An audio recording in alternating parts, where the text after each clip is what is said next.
जीवन के दाता तुमरी महान महिमा। मेरे जीवन के दाता तुमरी महान महिमा। तुम मेरे परित्राता तुमरी महान महिमा। मेरे जीवन के दाता तुमरी महान महिमा। तुम मेरे परित्राता तुमरी महान महिमा। तुमरी महान महिमा।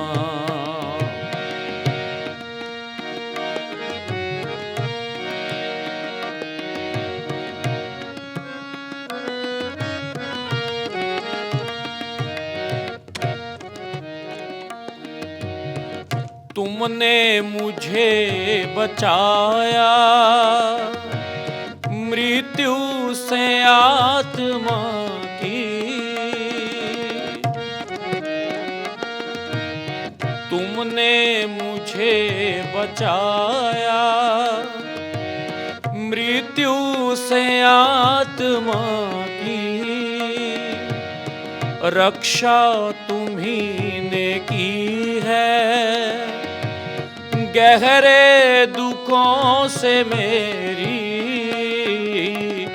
रक्षा तुम्ही ने की है गहरे दुखों से मेरी। तहे दिल से अब मैं गाऊं तुमरी महान महिमा।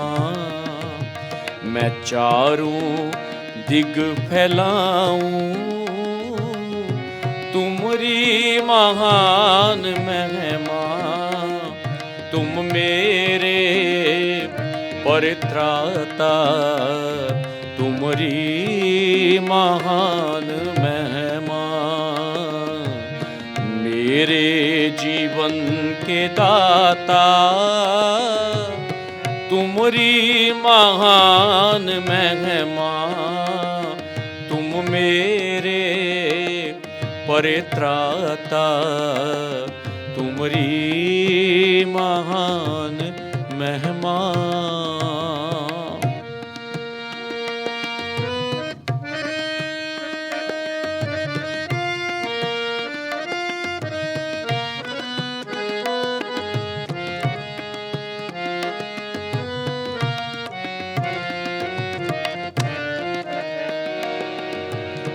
दुखिया पड़ा भटकता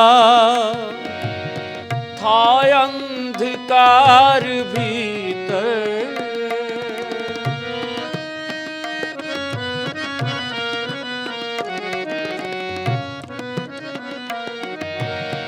दुखिया पड़ा भटकता था अंधकार भीतर। तुमने निकाला वहाँ से ज्योति को अपनी देकर।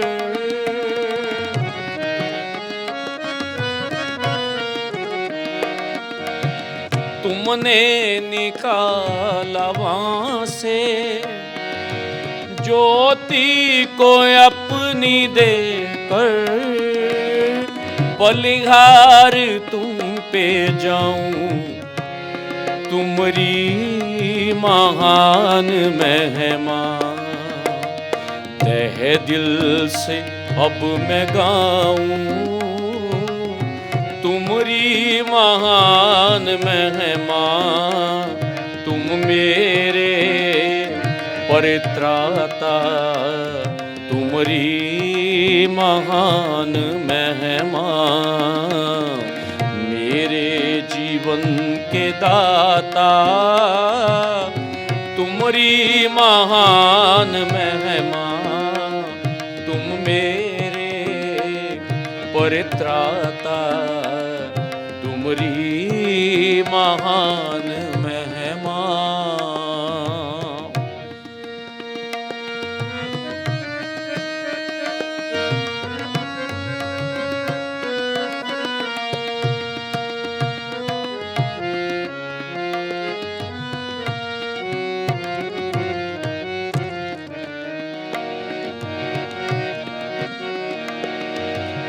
था दास हो के अपना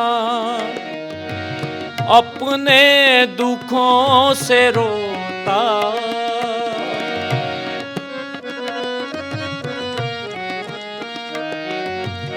था दास हो के अपना अपने दुखों से रोता, बंधुआ मैं बंधनों का जीवन था अपना खोता, बंधुआ मैं बंधनों का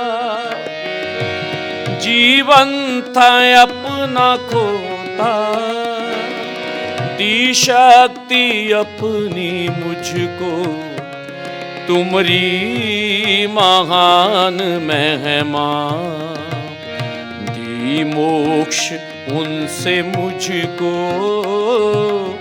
तुमरी महान महिमा। तुम मेरे परित्राता तुमरी महान महिमा, मेरे जीवन के दाता तुमरी महान महिमा। तुम मेरे परित्राता तुमरी महान महिमा।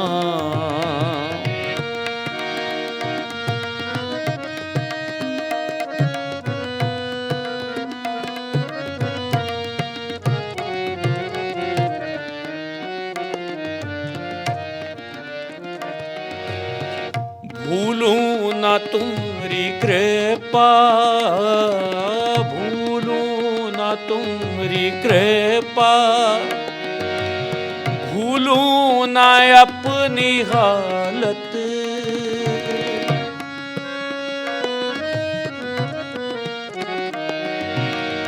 भूलूं ना तुम्हारी कृपा, भूलूं ना अपनी हालत, मैं दीन भिक्षाकारी तुम दाता और मालिक,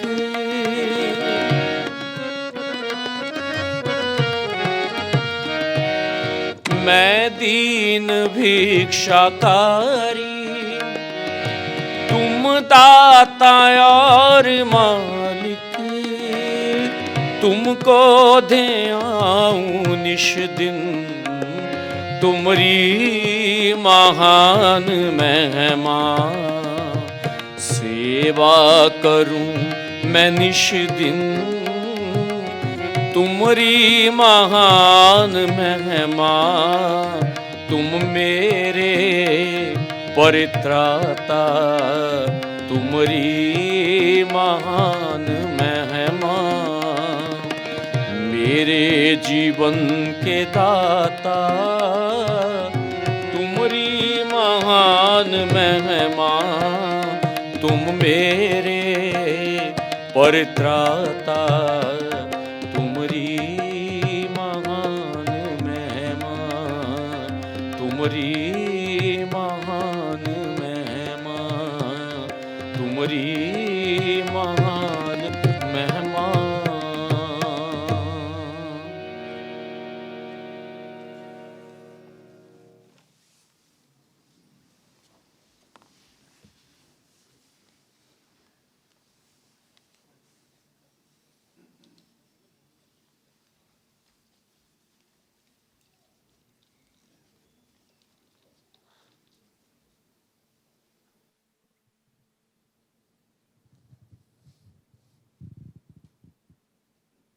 देव जीवन धारा कम देव धर्म प्रवर्ते कम देव जीवन धारे कम सत्य धर्म प्रवर्ते कम सर्वहित संपादकम सर्वहित संपादकम त्रिदेव गुरु नमामिहम् देव ज्योति प्रकाशकम् आत्म रूप प्रदर्शकम् देव ज्योति प्रकाशकम् आत्म रोग प्रदर्शकम् आत्म पात प्रदर्शकम् आत्म क्षेम प्रदर्शकम् श्रीदेव गुरु नमामिहम् देव ज्योति प्रकाशकम् आत्म बोध प्रबोधकम् देव ज्योति प्रकाशकम् आत्म ज्ञान प्रबोधकम् सत्य धर्म प्रबोधकम् देव धर्म प्रबोधकम् त्रिदेव गुरु नमामिहम् देव तेज प्रकाशकम् नीचे राग विनाशकम् देव तेज प्रकाशकम् नीचे घृणा विनाशकम् सत्य मोक्ष प्रदायकम् सत्य मोक्ष प्रदायकम् त्रिदेव गुरु नमामिहम् देव तेज प्रकाशकम् उच्च भावे उत्पादकम् देव तेज प्रकाशकम् उच्च राग उत्पादकम् उच्च रूप विकासकम् उच्च रूप विकासकम् श्रीदेव गुरु नमामिहम्।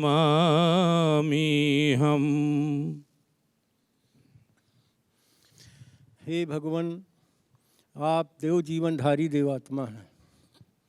आप सत्य और शुभ के प्रवर्तक हैं। आप सभी हितों के संपादक हैं। आपके ऐसे देव रूप को सन्मुख लाकर हम सब आपके चरणों में बार बार प्रणाम करते। हे भगवान, आपके देव रूप में देव ज्योति का प्रकाश हुआ है। जिस ज्योति के उजाले में मनुष्यों को उनकी आत्मा का गठन प्राप्त रूप दिखाते हो, आत्मा के रोगों को दिखाते हो, उन रोगों से होने वाले पतन को दिखाते हो और उस पतन से मोक्ष देने के लिए सत्य ज्ञान, सत्य बोध दे करके सत्य धर्म का ज्ञान देते हो। आपके ऐसे आत्मिक रूप दर्शाता, आत्मिक सत्य बोधदाता, आत्मिक ज्ञान दाता महान देव रूप को सन्मुख लाकर हम आपके चरणों में बार बार प्रणाम करते। हे भगवान, आपके देव रूप में देव ज्योति के अलावा देव तेज का भी प्रकाश और विकास हुआ है। जिस तेज की तेजमयी किरणों को अधिकारी मनुष्यात्माओं के अंदर संचार करके उनके नाना नीच सुख अनुरागों और नीच घृणाओं को नष्ट करके उनसे उन्हें सच्ची मोक्ष और सच्ची शुद्धि प्रदान करते हो।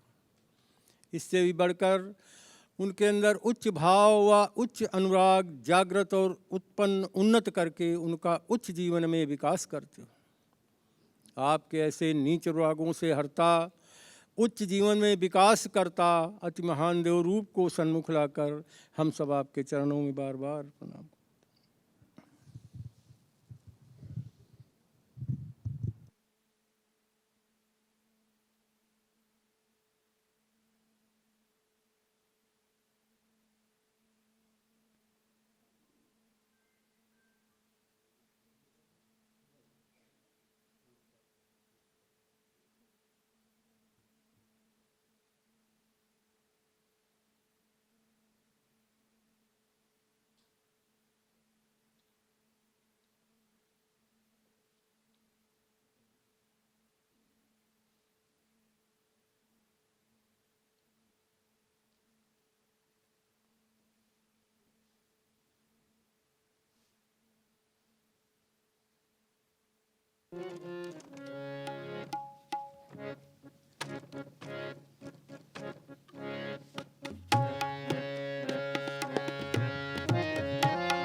आपके पाक चरणों में हे सतगुरु, आपके पाक चरणों में हे सतगुरु, सर हमारा झुकाने के काबिल नहीं। आपके पाक चरणों में हे सतगुरु, सर हमारा झुकाने के काबिल नहीं। कलम लिखने से कासिर है रूप आपका,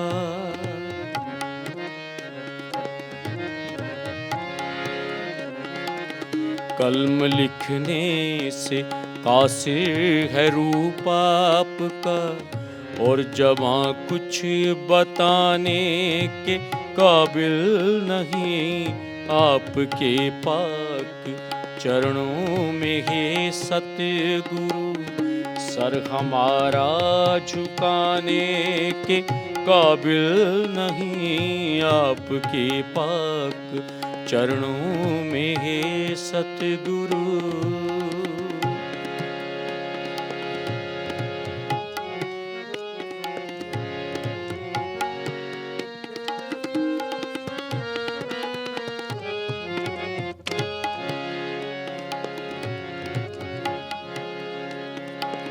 आप जीवन का रास्ता दिखाते हमें, कीमती सत रूह के बताते हमें।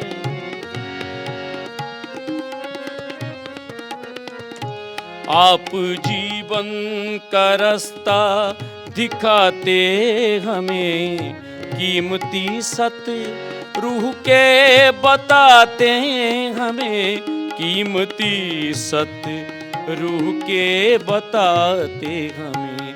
नीच रागों में हम इतने जकड़े हुए, नीच रागों में हम इतने जकड़े हुए, कदम आगे बढ़ाने के काबिल नहीं आपके पाक चरणों में। हे सतगुरु सर हमारा झुकाने के काबिल नहीं आपके पाक चरणों में। हे सतगुरु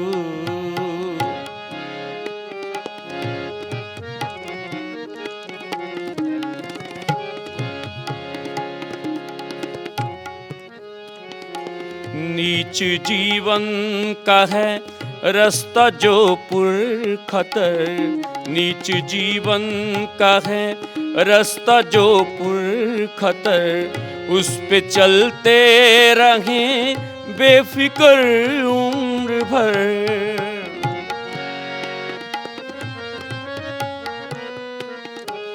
उस पे चलते रहें, उस पे चलते रहें बेफिक्र उम्र भर, उस पे चलते रहें बेफिक्र उम्र भर। नीच गतियों ने कर डाला है जो हशर, नीच गतियों ने कर डाला है जो हशर, उस पे आंसू बहाने के काबिल नहीं, उस पे आंसू बहाने के काबिल नहीं आपके पाक चरणों में। हे सतगुरु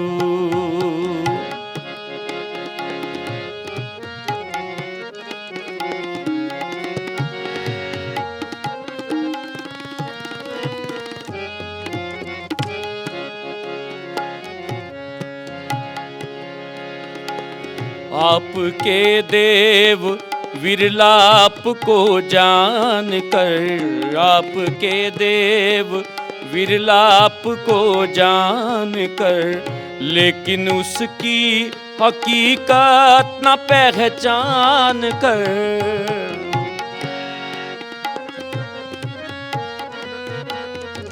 लेकिन उसकी हकीकत न पहचान कर, लेकिन उसकी हकीकत न पहचान कर, आपके मिशन में काम आने को हम, आपके मिशन में काम आने को हम, हाथ पाँव हिलाने के काबिल नहीं आपके पाक चरणों में। हे सतगुरु सर हमारा झुकाने के काबिल नहीं आपके पाक चरणों में।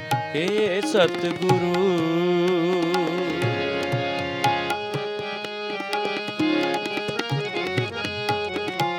आपने जो किए हम पे एहसान है, आपने जो किए हम पे एहसान है, हम समझते नहीं कितने नादान हैं।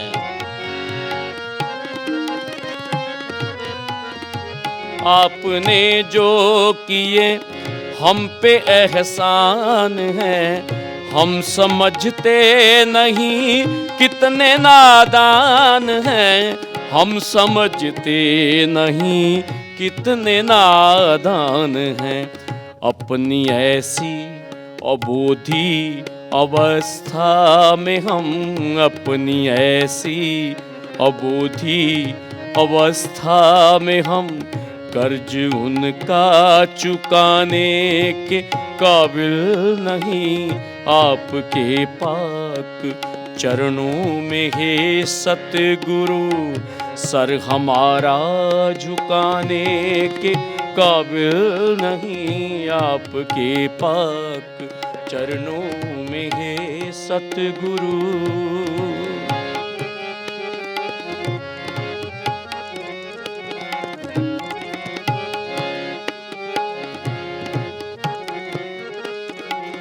देव जीवन की महिमा व सत्य ज्ञान की, देव जीवन की महिमा व सत्य ज्ञान की, जिसकी बेहद जरूरत है इंसान को।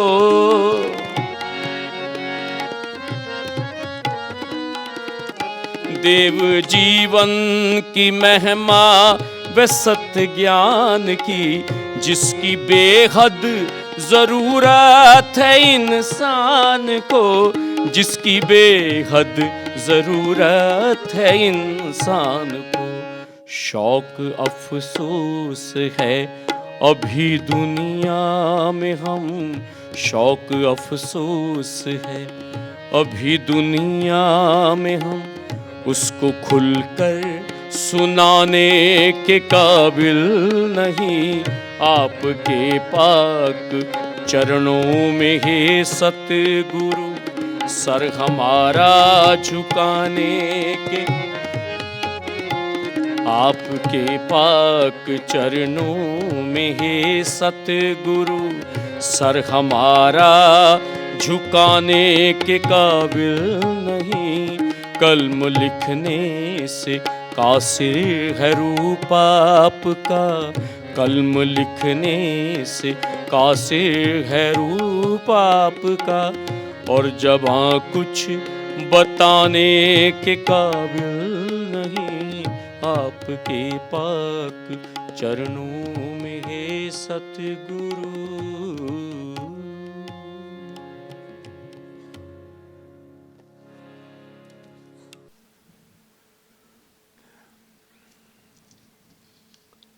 सबसे पहले मैं आप सबको भगवान देवात्मा के 173 में शुभ जन्म महोत्सव पर आने के लिए लाख लाख बधाई देता हूँ।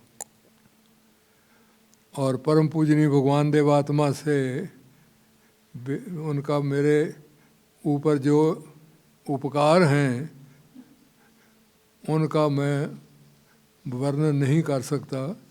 मैं इतना ही कहता हूँ कि हे सतगुरु, आपके उपकारों का बदला हम चुका नहीं सकते। आपने हमें नई ज़बान दी है, आपने हमें नई आँखें दी हैं, विश्व समाज और स्वयं के संबंध में वैज्ञानिक विधि और विकासवाद की दृष्टि दी है। हम इतने इन उपकारों का बदला इस लोक में क्या परलोक में भी नहीं दे सकते। मुझे देव समाज के महान सेक्रेटरी और विकासालय के प्रिंसिपल श्रद्धेय श्रीमान ईश्वर सिंह जी की याद आ रही है। वो हर सभा के बाद उन्होंने, आपको पता है कि 8.5 साल परम पूजनीय भगवान देवात्मा की ज़ाती सेवा की है। वो गज़ब के इंसान थे और मुझे भी उनके चरणों में सालों साल तक रहकर विकासालय का कोर्स भी मैंने वहाँ उनके पूरा किया। तो वो एक बात कहते थे कि ये जान दी हुई उसी की है। ये हर सभा के बाद जब वो ख़त्म करने के होते तो वो कहते ये जान दी हुई उसी की है, हक तो ये है कि हक अदा ना हुआ। और ये कहते समय उनकी आँखों से आंसू बहने लगते। तो हम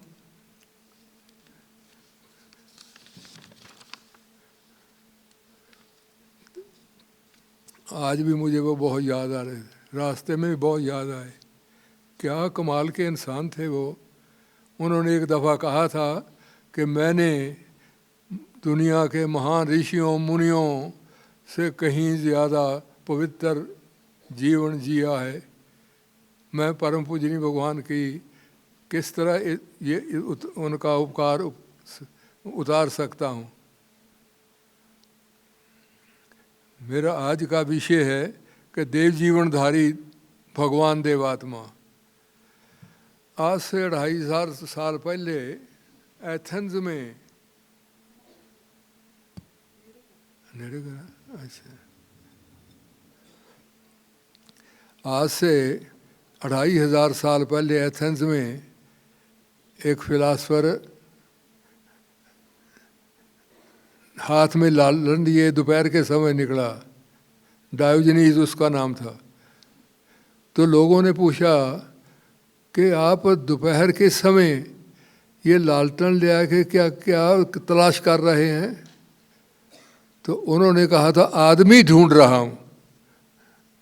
और ये वो आदमी था जिसको जब सिकंदर दुनिया फतेह करने के लिए चला तो मिलने के लिए गया था, तो उसने सिकंदर से कहा कि मुझे आशीर्वाद दीजिए। तो उसने कहा कि कृपा करके ये जो आपने ज़र्रा बख्तर पहना हुआ है ये मेरी सूरज की रोशनी को आने से रोक रहा है, इधर होइए। और सिकंदर ने कहा था कि अगर मैं अलेक्जेंडर ना होता तो मैं डायोजनीज होता। तो पूजनीय भगवान ने फरमाया कि हमें एक आदमी भी नहीं मिला, वो तो 2500 साल पहले की बात है। यह तो पूजनीय भगवान ने फरमाया हमें एक आदमी नहीं मिला। अद्वितीय त्यागों में पढ़ लें अब कि जो मेरे जो मुझे समझ सकता, पूर्ण रूप से मेरे साथ मेल में आ सकता, वो एक आदमी भी नहीं मिला। अब आदमी इस भरी हुई दुनिया में अकेला रह जाए तो आप अंदाज़ा लगाएं कि उसके ऊपर क्या बीतती क्या है। इसलिए पूजनीय भगवान ने फरमाया कि ये क्यों नहीं मुझे समझ आई। उन्होंने कहा मेरा लक्ष्य है परम लक्ष्य मेरा पूर्ण होवे, सत शिव सुंदर ही मेरा परम लक्ष्य होवे, जाके उपकार में ही जीवन ये जाए। कहते इस लक्ष्य में काम आने के लिए एक आदमी भी नहीं मिला। सत शिव सुंदर ही मेरा परम लक्ष्य होवे, जाके उपकार में ही जीवन ये जाए।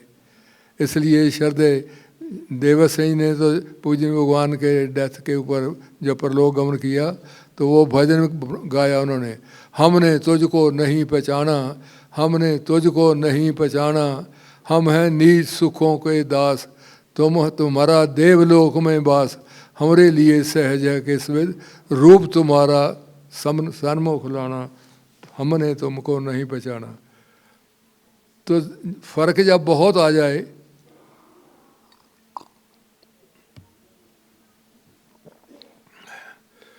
तो अकेलापन हो जाता है। और अकेलापन जो है वो बहुत मुश्किल से आदमी बर्दाश्त करता है।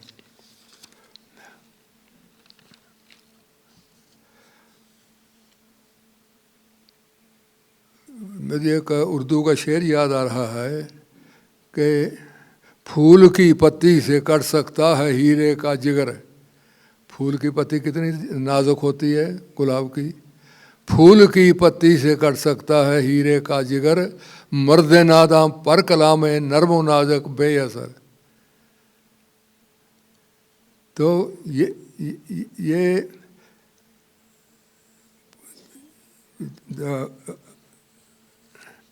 दुनिया के महान साइंटिस्ट आइंस्टाइन ने जो बात कही है उसमें एक बात से तो हम इत्तेफाक करेंगे, लेकिन दूसरी बात से हम इत्तेफाक नहीं कर सकते।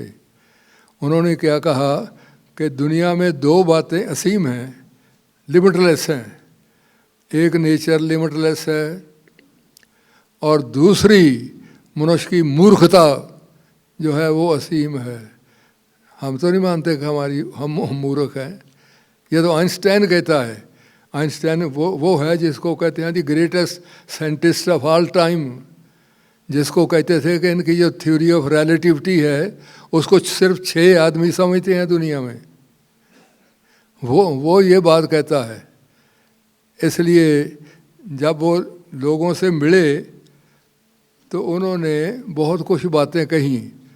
ये जो दूसरी जंग हुई इसके बाद लोगों ने उनसे पूछा, विद्वानों ने, कि ये जंग जो दूसरी हमने लड़ी है ये तो एटम बम से ख़त्म हुई है, तो दूसरी जो अब तीसरी जंग होगी वो किस हथियार से लड़ी जाएगी। तो उन्होंने कहा कि तीसरी जंग के मतलब मैं नहीं बता सकता, चौथी जंग के संबंध में मैं बिल्कुल बता सकता हूँ। क्या कहा उन्होंने? वो कहते तीसरी जंग जो है वो पत्थरों से लड़ी जाएगी, वो जिनको पंजाबी में मुक्कियाँ कहने गुस्से से लड़ी जाएगी। आदमी रहेगा ही नहीं जिस तरफ हम जा रहे हैं। तो आइंस्टाइन जब ये बात कहता है तो दुनिया के जो महान लोग थे वो सोचने लग जाते थे कि ये आइंस्टाइन कहता क्या है, कि हम मूर्ख हैं। तो अब का हाल देख रहे हैं दुनिया में, ये अगर हम मूर्ख नहीं हैं तो फिर मिलिट्री काहे के लिए है? अगर हम मूर्ख नहीं हैं तो हवाई जहाज काहे के खरीदते हैं? अगर हम मूर्ख नहीं हैं तो ये सारा जो दुनिया का तमाशा बना हुआ है, ये हम एक सेकंड में बैठ के इसका फैसला कर सकते थे। क्योंकि हम एक जंग लड़ते हैं, दूसरी जंग की तैयारी होती है। तो कहते हैं जो दूसरी जंग के बाद अमन होता है उसके बाद तीसरी जंग की तैयारी करते हैं। कहते हैं जितनी लड़ाइयों पे के ऊपर खर्च हो रहा है, अगर ये मनुष्य के विकास पे लगाया जाए तो हर बच्चा मुफ्त में पढ़ सकता है, हर कोई सेहत की सहूलतें मुफ्त में मिल सकती हैं, हर को मकान मुफ्त में मिल सकता है। तो हम क्यों नहीं बैठ के ये फैसला कर लेते? क्योंकि हम मूर्ख हैं, हमें लड़ाई पसंद है। हम मिथ्या और शुभ के पूजन भगवान ने फरमाया कि जब गुरु ने से कहा महाराज आपने प्रतिज्ञा जो रखी है उसमें झूठ बोलने की क्यों नहीं रखी? तो कुछ प्रतिज्ञा तो रखी हैं। वैसे तो जब गुरु महाराज ने प्रतिज्ञा रखी तो यूनिवर्सिटी के एक प्रोफेसर थे, लाहौर थे, उन्होंने कहा महाराज आपने ये इतनी प्रतिज्ञा रख दी हैं, आपके समाज में आएगा कौन? तो उन्होंने कहा कि हमने काबुल के ऊपर चढ़ाई नहीं करनी है। आएंगे लोग, इसके लिए आएंगे। इसलिए ये जो सारा हमारा जीवन है वो पूजी भगवान ने कहा मनुष्य जो है उसका जब कहा कि इस झूठ बोलने की प्रतिज्ञा क्यों रखते, तो पूजनी भगवान ने कहा तुम्हारा मूल मंत्र ये है, मनुष्य का मूल मंत्र ये है कि मैं तो झूठ इकट्ठे जम्मे तो झूठ आवे मेरे सैया कम्मे। तो जब ये काम हमारे को इसके बगैर तो काम नहीं चलता। तो कहते हैं हम ये प्रतिज्ञा कैसे रख सकते हैं, ये तो तुम कदम कदम के ऊपर तोड़ते हो। तो पूजनी भगवान ने जो देव समाज की स्थापना की उसमें जो प्रतिज्ञा की वो भी बड़ी मुश्किल से पूरी होती हैं। उसकी स्पिरिट को कई दफ़ा हम नहीं समझते, मोटे रूप में ही उसको समझते हैं। इसलिए पूजनी भगवान ने कहा, जो आइंस्टाइन ने भी कहा कि ये मूर्ख है, इसलिए चौथी जंग ये लड़ेगा तो ये पत्थरों से ही लड़ेगा। और ये जैसे जो इसका सारा सिस्टम चल रहा है तो उसको अगर आप गहराई से सोचेंगे तो आइंस्टाइन बिल्कुल सच्ची बात कहता है। तो ये जो दूसरी जंग हुई इसमें एक किताब लिखी गई जो इंग्लैंड के प्रधानमंत्री ने लिखी। क्या नाम था उसका? हैं मिस्टर, हाँ,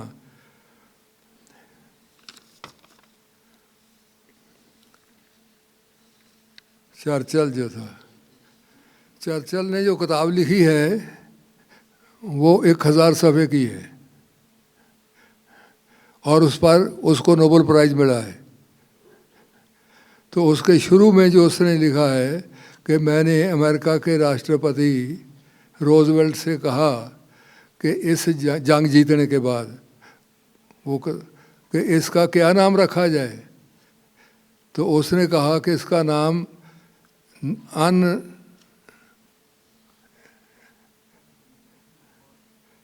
द अननेसेसरी वार, ये जंग जो है ये अननेसेसरी है। वो रोजवेल्ट कहता है ये बड़ी आसानी से टाली जा सकती थी, लेकिन टाली क्यों नहीं? 2 करोड़ लोग तो अकेले रशिया में मारे गए, करोड़ों विधवा हुई, करोड़ों बच्चे यतीम हुए, और ये जिन्होंने जंग लड़ी वो कहते हैं ये अननेसेसरी वार थी, ये टाली जा सकती थी, लेकिन टाली क्यों नहीं? रोजवेल्ट ने एक बात कही थी, उसने कहा, वो पहले जंग में अमेरिका शामिल नहीं था, उसने कहा जब जर्मन हारता है तो मैं जर्मन को मदद करूंगा, जब रशिया हारता है तो मैं रशिया की मदद करूंगा, जो कोई 2 साल तक शामिल नहीं थे। वो सोना के बदले हथियार बेच रहे थे। तो मनुष्य का स्वभाव तो ये है। और पूज्य भगवान ने कहा कि हम इस दुनिया में देवराज लाने के लिए आए हैं, हम एक ऐसा धर्म लाएंगे जो सब दुख, सब मिथ्याओं और सब बुराइयों का नाश करता हो। तो इसके लिए पूज्य भगवान ने एक जैसे ब्लू प्रिंट जिसको कहते हैं वो दिया। उन्होंने कहा कि हम इस दुनिया में स्वर्ग लाएंगे, लेकिन वो शुरू कहाँ से होगा? शिष्टाचार से होगा। और ये शिष्टाचार क्यों पूज्य भगवान ने रखा? ये 2 भाई थे मोगे के, एक तो जिन्होंने लिखा कि गीत लिखा बहुत बड़ा, तो उनके पूछा कि आप सुबह उठकर अपनी माता जी को प्रणाम तो करते ही होंगे। तो उन्होंने कहा महाराज हम जाट हैं, गांव के रहने वाले हैं, सुबह उठकर तू मैं ना हो जाए तो बड़ी गनीमत है। तो तब कुछ पूज्य भगवान ने ये लिखी किताब, और हम जिसको बहुत छोटी किताब है। तो पूज्य भगवान ने कहा कि हमारा जो मिशन है वो सब के लिए है, वो चारों जगतों के लिए है, और हम ये जो हमारा परम लक्ष्य है वो पूरा करके होगा। नेचर में विकास का नियम है, धीरे धीरे सारा कुछ होगा। तो उसमें मैं मोगा में था, तो कैसे पूजा पूज्य भगवान करते। तो मुझे फ़ोन आया प्रिंसिपल फिरोजपुर का, एक जैनी साधु है वो मैं भेज रहा हूँ, वो देव समाज के मतलब जानना चाहता है। मैंने कहा जी भेजिए। वो आए, उनके साथ एक और आदमी भी आया, और मैंने देखा उन्होंने पाँव में जूते नहीं थे, उनके हाथ में वो ब्रश वगैरह था, और उन्होंने कपड़े भी अपनी टाइप के डाले हुए थे। तो मैंने उन्हें कहा कि आपका नाम क्या है? कहने लगे हम नाम नहीं बताते किसी को, हमें आप महाराज जी कहिए। मैंने कहा ठीक है, हम आपको महाराज जी कह दें। वकासाले में उनको कमरा दिया गया। तो मैंने कहा आपकी और ज़रूरतें क्या हैं? कहने लगे हम सूरज खड़े हुए खाएंगे खाना, और भी कुछ बातें कहीं कि बाकी हम साधना करते हैं, उस समय को डिस्टर्ब ना करे, हम फट्टे के ऊपर सोते हैं, ऐसे कही। मैंने कहा ठीक है। वो वहाँ रहने लगे वकासाले में, मैं रोज़ उनको मिलता रहा। तो एक दिन मुझे कहने लगे कि श्रीमान जी मैं कुछ थोड़ी मोटी सेवा कर सकता हूँ। मैंने कहा ज़रूर कीजिए। मैंने कहा क्या सेवा करना चाहते हैं? कहते ये जो पानी भरते हैं उनमें बर्तनों पीने के लिए बर्तनों में, तो वो आप ड्यूटी मुझे दे दें। तो मैं खुश हुआ। मैंने कहा अब मामला ठीक होने लगा। तो उन्होंने पानी भर दिया। फिर कुछ दिनों के बाद मुझे कहने लगे कि श्रीमान जी मैं ये जो कपड़े हैं मैं झाड़ू देना चाहता हूँ सेन में, तो मुझे पजामा कमीज़ के लिए आप कपड़ा दे दें और सलाह दें। तो मैंने उनको पजामा कुर्ता भी सलाह दिया और वो झाड़ू देने लगे। फिर मैंने कहा कि आप बताते नहीं हैं, आपकी माता जी कहाँ हैं? तो कहते, मैं कहा जिंदा हैं? कहते हाँ। मैंने कहा कहाँ है? कहते वो तो बहुत देर हो गई, लुधियाने में रहती हैं, लेकिन मुझे उनका पता नहीं है। तो मैं क्या फिर 15-16 दिन बाद कहने लगे कि मैं अपनी माता जी का पता ढूंढ लाऊं। मैंने कहा हमने वहाँ सत्संग रखा है लुधियाने में, तो आप हमारे साथ ही चलिए। कहते बहुत अच्छी बात है, मैं तो साथ चलूँगा। तो हम साथ चले वहाँ। तो माता पिता की सभा थी और मैंने कहा, कहते मुझे कहने लगे सभा कौन कराएगा, आप कराएंगे? चूँकि विकासालय में मैं कराता था। मैंने कहा मैं करा दूँगा। कहते किस विषय पे कराएंगे? मैं कहा माता जी के। तो वो गए गांव अपने, तड़के मुझे फिर उन्होंने जगा लिया। कहने लगे मैं श्रीमान जी अपनी माता जी को सभा में ला सकता हूँ? मैं कहा जरूर। तो काफ़ी लोग थे पंडाल में। तो वो एक बड़ी दुबली पतली स्त्री, जो ऐसे लगता था कि जो सालों से जो तो किसी दुख में गुड़ मर रही है। तो जो ही वो आई तो वो साधु जो थे, विक्रमादित्य उसका नाम था, पहले तो नाम भी नहीं मुझे बताते थे, फिर बताया। तो उसकी माँ जब उसको मिली तो दोनों ने इतनी चीखें मारी वहाँ पे, और शायद ही कोई आदमी होगा जो रोया ना हो। ऐसे जैसे गुम हुई माँ मिल गई। उसने कहा मुझे मेरी गुम हुई, वहाँ वो बोले मुझे गुम हुई मेरी माता मिल गई। तो वो वहाँ मिले। फिर हम फरीदाबाद चले गए। फरीदाबाद भी उनको मैं साथ ले गया। एक दिन में मैंने देखा कि वो मुंह काला करके बैठे हैं। अरे ये कौन सी शक्ति है जो उनके भीतर ये सारा परिवर्तन ला रही है? तो वो मैंने कहा क्या हो गया? तो उन्होंने कहा मैं भाव प्रकाश करना चाहता हूँ। मैंने कहा कीजिए। तो उन्होंने कहा मैंने शिमा मुकादे जी की बर्फ़ी चुरा ली।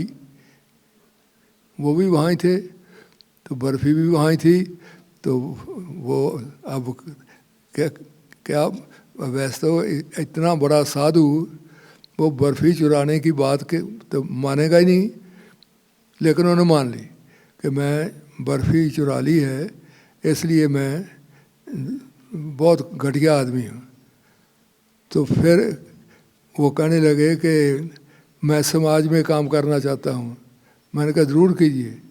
तो हमारे साथ वो हम से दूर दूर तक जाते रहे और वो लोगों को सभाओं में लाते रहे। तो पूज्य भगवान ये काम करते हैं। अरे ये परिशोध को कर सकता है। पूज्य भगवान के देह प्रभावों के बगैर आदमी तो अपनी साधारण गलती नहीं मानता, तो वो अपना मुंह काला कैसे करेगा? ये तो बड़ी बहुत मुश्किल की बात है। ये गुरु महाराज ने कहा कि जब कोई परिशोध करता है तो हम परमानंद लाभ करते हैं, परमानंद लाभ करते हैं। कहते जो जब तक तुम पर ये इसमें से गुजरोगे नहीं तो ये होगा कैसे?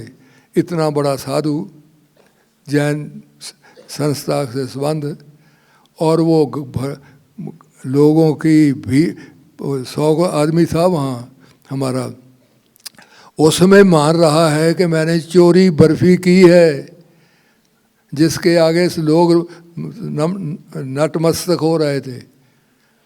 और वो कहने लगा मैं अब झाड़ू दिया करूँगा यहाँ, और वो फिर हम झाड़ू भी देते थे। तो वो साफ जो काम हम करते थे वो फिर सभा भी वो कराने लगे, लोगों को बताने लगे। वो बड़ी दिलेरी से बताते थे कि मेरा कितना हानि हुई है इनके जाने से। और इतनी बार बार वो एक बात कहते थे, कहते मेरा एक बात का मैं उपकार नहीं देव समाज का उतार सकता कि मुझे मेरी गुमशुदा माँ मिला दी। बूढ़ी माँ मुझे ढूंढने आती थी उनके मठ में, तो लेकिन वो आते नहीं थे। तो पूजनीय भगवान ये काम करते हैं, ये काम को करके तो दिखाए। साधारण चोरी नहीं को मानता, और अगर उसका नाम बड़ा हो, और ये जब जैनी बनते हैं ना साधु, तो बहुत बड़ा उनका होता है, उनके जेवर डालते हैं, उनका सारा कुछ करते हैं, गाड़ियों पे चलाते हैं, जो सारे सुख स्वाद हैं वो उनको देते हैं, उसके बाद सारा कुछ छीन लेते हैं। तो वो एक अगर प्रवर्तन किसी को सुना दिया जाए तो फिर पूजनीय भगवान के देव जीवन का सिक्का तो वो माने बगैर रह नहीं सकता। मेरे गांव में सत्संग था, तो एक गांव मेरे गांव से 5-6 किलोमीटर था, तो उसके सरपंच जो थे वो मेरे वाकफ थे। तो उसने मुझे मैसेज भेजा कि जब अब आपका कोई सत्संग हो तो मैं शामिल होना चाहता हूँ। तो मैंने कहा कि आजकल हमारा सत्संग है, आप आइए। तो वो था जो ये पगड़ियाँ ऐसे करके बांधते हैं, बहुत शरीफ आदमी हैं, कोई मांस नहीं खाते, कोई शराब नहीं पीते, कोई और बुराई नहीं करते, जिनको कुक्के कहते हैं पंजाब में। तो वो गांव का सरपंच था। तो वो मुझे कहने लगे कि श्रीमान जी, मैं बहुत लोग मुझे सरपंच है सम्मान देते हैं, मैं शरीफ आदमी भी हूँ, मैं कोई बड़ी बुराई नहीं करता, मैं लोगों की सेवा भी करता हूँ, लेकिन मुझे यहाँ जो कल सभा हुई उसमें एक बात जो नज़र आई वो मैं भरी सभा में बताना चाहता हूँ। उनको सारा गांव जाता था और कहता मैं सारा गांव इकट्ठा करके बताऊंगा कि मैं कितना शरीफ आदमी हूँ। तो उन्होंने कहा कि मेरा बाप जो है, मेरी माँ मर गई थी, मैं 5 साल का था। तो मेरे जो पिता थे वो खेती का काम करते थे, तो वो कई दफ़ा कंधे के ऊपर बैठा कर मुझे, और ऐठ होता है जिसमें लोहे की टिंडे होती हैं, वो पानी निकलता है, बैल खींचते हैं, कहते उसके ऊपर भी वो मुझे कंधे के ऊपर बैठा के लगाते रहे। कहते हुआ कि 10 साल पहले की बात है, मेरे बाप से कुछ अनबन हो गई, बाप बूढ़े थे। तो कहते मैंने उनके खाने पीने का बंदोबस्त तो कर दिया, नौकर रख दिया उनको, लेकिन 10 साल हो गए श्रीमान जी, मैं बोला नहीं। आप सारा गांव इकट्ठा कर लिया था कि मैं बोला नहीं। ये इन सभाओं में मुझे ये लगा कि मेरे जैसा कटिया को आदमी भी नहीं। तो फिर वो मुझे कहने लगा कि आज मेरे पिताजी को मैंने जब गया तो मैं, कहते इतना रोया मैं उनके पास बैठ के कि 10 साल तक तो मुझसे बोला नहीं, तो ये कौन लोग हैं जिनकी कृपा हुई है। तो मुझे कहने लगे कि मेरे पिताजी कहते हैं मैं उस संत से मिलना चाहता हूँ जिनकी आपने सभा में ये सारी बातें बताई। मैंने कहा कि वो कोई बात नहीं, हम ऐसे संत तो नहीं हैं, लेकिन मैं चलता हूँ। तो मैं गया, तो वो बड़ी उम्र थी उनकी, तो वो भी रोए और वो मलूक सिंह भी रोए। उसके बाप ने कहा कि मेरा बच्चा शरीफ है, इसने मेरे खाने के लिए बंदोबस्त सारा कर दिया है, नौकर रख दिया है, लेकिन ये बोलता नहीं मेरे साथ। कहते तो ये जो परिवर्तन है ये कोई दुनिया में और क्यों नहीं जगह होता, नहीं हो सकता, क्योंकि पूजनीय भगवान के संगत जो होती है आदमी वैसा ही हो जाता था। तो पूजनीय भगवान ने पूछा था गंडा सिंह से कि गंडा सिंह कि तुमने माँ को सुबह उठ कर प्रणाम किया? तो उसने कहा महाराज मैं बता चुका हूँ कि हम जट हैं, गांव के रहने वाले हैं, तो हम अगर तू करके भी हमारी सुबह ना हो तो कोई बड़ी बात नहीं है। तो पूजनीय भगवान ने कहा अच्छा। तो वो उन्होंने उसके लिए वो रखा फिर और प्रतिज्ञा रख दी, इससे और आगे तक गुरु महाराज गए। तो देव समाज का सारा इतिहास जो है वो प्रशोध से भरा हुआ है, वो सेवाओं से भरा हुआ है, वो दूसरों के उपकार स्मरण से भरा हुआ है, वो दूसरों के गुण चिंतन करने में भरा हुआ है। इसलिए देव समाज का जो जान प्राण है वो गुरु महाराज है, उनका देव जीवन है, उनकी देव शक्तियाँ हैं। और कितने संबंध बन जाते हैं। हमारे एक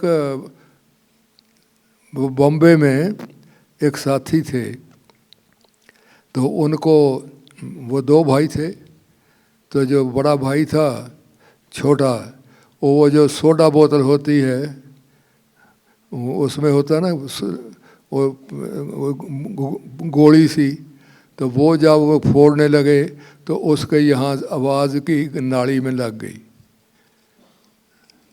तो वो तो बहुत ख़राब है, उसकी आवाज़ चली गई।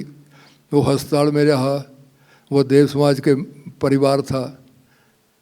तो उन्होंने उसके बड़े भाई ने वो दिन रात उस पर सेवा करता, अस्पताल जाता, रोटी पहुँचाता, अपना बिजनेस देखता, उसके बच्चों का भी देखता, सारा धीरे धीरे। और धीरज लाल उसका नाम था। तो वो ठीक हो गया।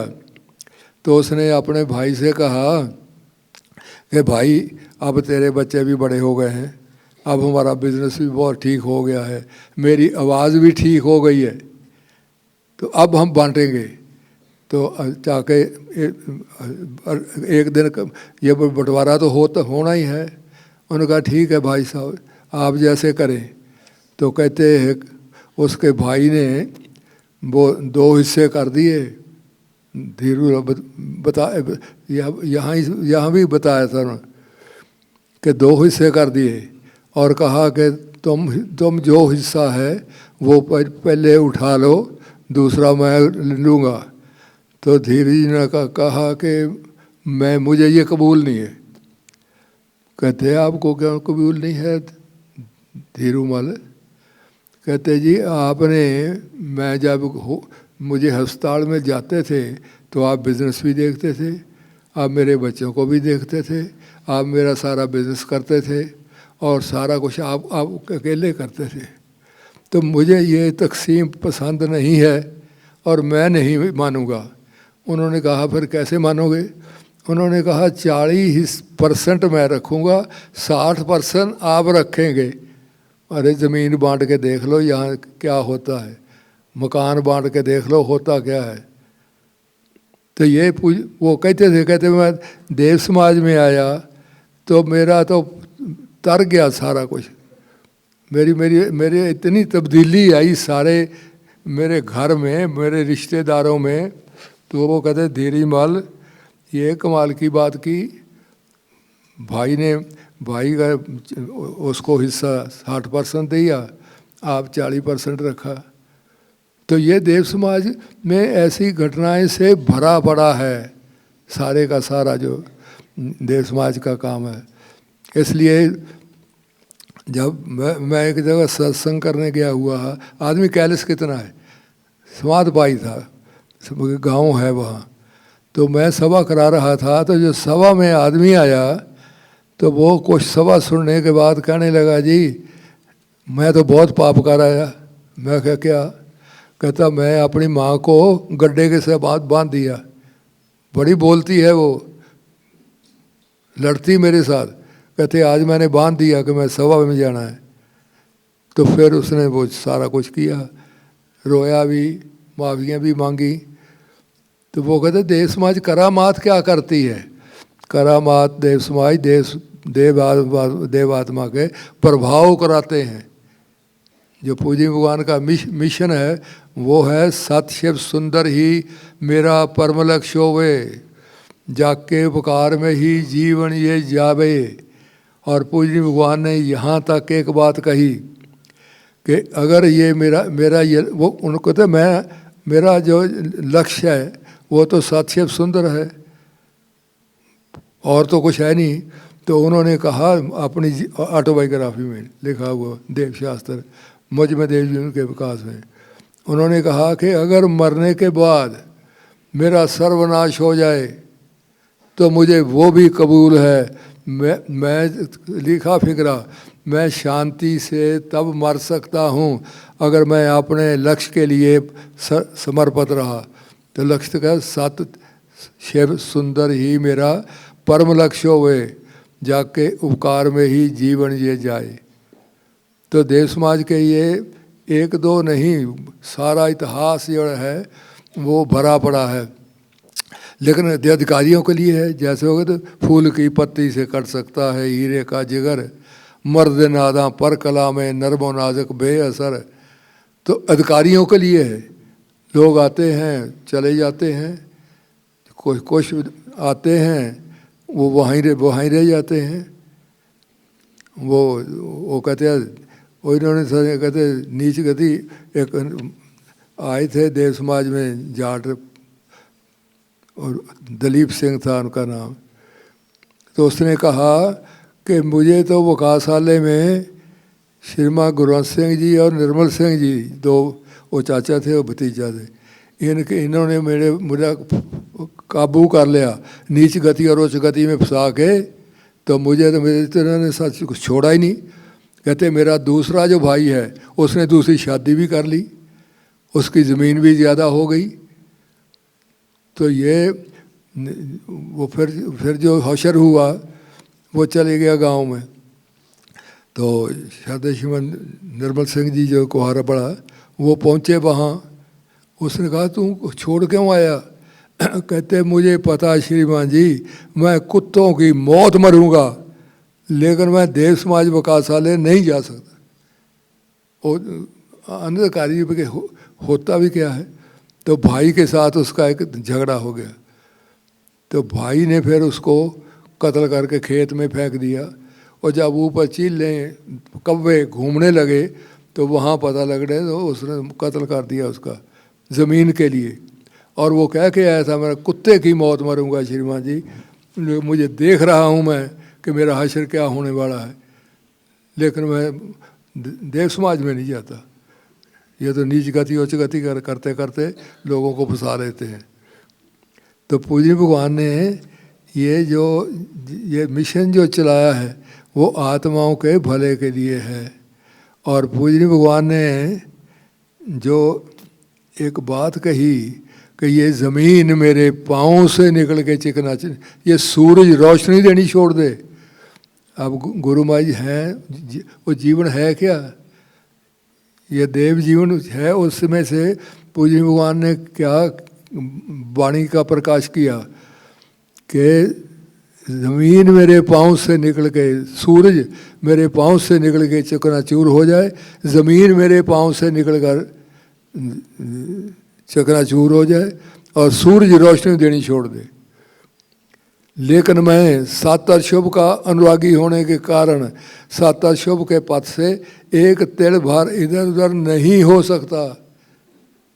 पूज्य भगवान तो सातर शुभ को लेकर चलते थे ना, उनके लिए बच्चों के साथ भी यही संबंध था। वो अपनी लड़की विकास देवी जी, एक ही लड़की थी।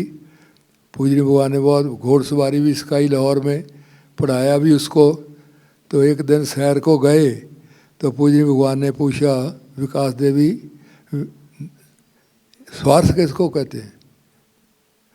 वो अब गुरु महाराज की बेटी थी। उसने कहा पिताजी जो अपने सुख को लेकर जिए।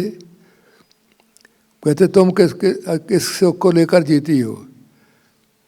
वो अब उसको समझ नहीं आई। फिर पूज्य भगवान ने कहा तुम सर्विस करने लग गई हो? कहते हाँ जी। कहते फिर रसोई में पैसे दो तब खाना खाओ, नहीं तो हमारी रसोई में नहीं खा सकती। अब अंदाज़ा लगा लें कि हम अपनी लड़की को कह सकते हैं कि तुम ज़्यादा पैसे लेती हो तो घर में खाना मुफ्त खाती हो। वो कहते स्वार्थी रहना हो, स्वार्थी होकर मरना। पूज्य भगवान ने कहा ये बहुत बड़ा पाप है। तो उन्होंने लड़की को कहा कि जमा कराओ पैसे। तो लोग कहते थे जी ये कमाल की बात है, लड़की से पैसे लेने लग गए। तो पूजनीय भगवान ने तो देव समाज के सेवक तो ऐसे ही हैं, सारे सब की बात नहीं करता। तो वो खुसर फुसर होने लगी देव समाज में कि गुरु महाराज सारी की सारी प्रॉपर्टी जो है वो अपने बच्चों को देकर चले जाएंगे। वो देवात्मा के देवरूप को तो समझ नहीं थी उनको, सेवकों को। तो परम पूजनीय भगवान देव तक जब उनका बात पहुंची तो उनको बहुत दुख हुआ। उन्होंने फिर वसीयत पढ़कर सुना दी।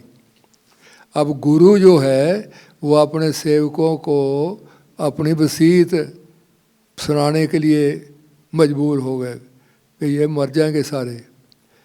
तो जब उसमें आया कि बच्चों के लिए कुछ भी नहीं रखा, तो फिर कहते कुछ तो रख देते। पहले कहते थे कि रख देंगे, फिर कहते हैं कुछ तो रख देते, थोड़ा बहुत दे देते। इसलिए गुरु मान का सातक की जो लाइन है उससे मैं इधर उधर नहीं हो सकता, शुभ की जो लाइन है उसके ऊपर चलूँगा। तो माता जी हमारे यहाँ गुरु महाराज के बड़े पंडित जी, उनकी डेथ हो गई थी। बहुत बहुत लायक थे, वो सोलन में थे। ये उनके देव जीवन की बात बता रहा हूँ कि देवात्मा का देव जीवन है क्या। तो सोलन में थे, तो बड़े पंडित जी की डेथ हो गई, वो लाहौर में थे। उसका इंतज़ाम तो कराया बहुत, लेकिन वो ना बच सके। जब पूजनीय भगवान को सोलन में पता लगा तो उन्होंने क्या कहा, उन्होंने कहा कि नेचर की विध पूरी होवे, टल ना सके जो होनी होवे, इसलिए हमारा पढ़ने लिखने का सामान लाया जाए, हम ऐसे नहीं बैठ सकते। बहुत लायक लड़के थे।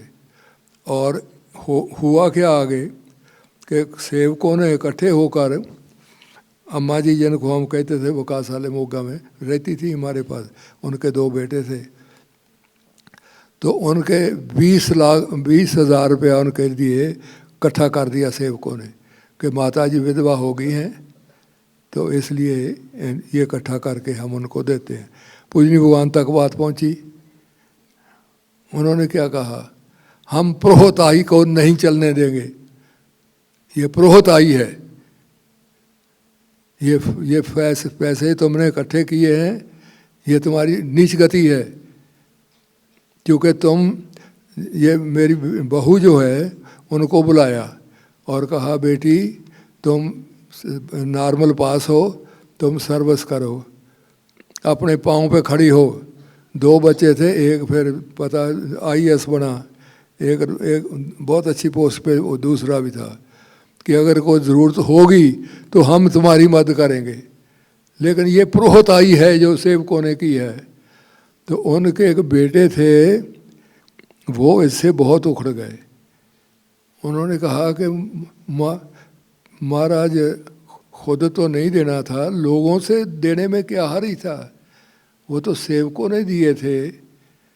पूजनीय भगवान ने फरमाया सेवकों को दिए थे, लेकिन हमारी पुत्र वधू है ये, हमें इसकी आत्मा का भी फिक्र है, इसलिए अपने पाँव पे खड़ी होंगी। तो पूजनीय भगवान का देव जीवन जो है वो समझना ही बड़ा मुश्किल है हमारे लिए कि वो क्या कहते क्या हैं। और हमारे लिए उनके दिमाग में, उनके दिल में जो शुभ की प्रेरणाएं चलती हैं, जो सत्य की प्रेरणाएं चलती हैं, तो वो तो ख़त्म हो जाती हैं। इसलिए एक और घटना घटी पूजनीय भगवान के जीवन में कि एक देव समाज का परिवार था, वो उनकी एक लड़की थी, उसके साथ बलात्कार हुआ। ये लाहौर की घटना है। तो कौंसल ने गुरु महाराज के पास जाके बताया कि महाराज ये है। तो उन्होंने कहा, इसको कौंसल ने कहा कि ओपन ना होने दो, परिवार बहुत बड़ा है तो बहुत बदनाम हो जाएंगे। पूजनीय भगवान तक बात गई। पूजनीय भगवान ने कहा कि ये हमारे स्वभाव के खिलाफ है, ये हम नहीं होने देंगे। अब ये क्या था, बात क्या थी? उन्होंने कहा जिस कहते उनका फिक्र है कि जालिम तो लाहौर की गलियों में दंदनाता फिरे और एक मजलूम लड़की अंधेरी कोठड़ी में बैठकर अपनी किस्मत को रोती रहे। ये हम बर्दाश्त नहीं कर सकते। यहाँ जलसा किया जाए लाहौर में और जो कल्परेट है उसको जहाँ सज़ा मिल सकती है वो दिलाई जाए। फिर पूजनी भगवान को एक और बात बताई कि महाराज वो लड़की तो गर्भवती है। पूजनी भगवान ने कहा वो माँ जो है और बेटा जो है उसका कोई नुकसान नहीं होना चाहिए। अगर वो जो संतान होगी, अगर मेरे सेवक उसको अडॉप्ट नहीं करना चाहते तो हम अपने घर में रख के उसका लालन पालन करेंगे और उसका विकास करेंगे। ये गुरु महाराज है, तो ये इसलिए नहीं हम समझ सकते।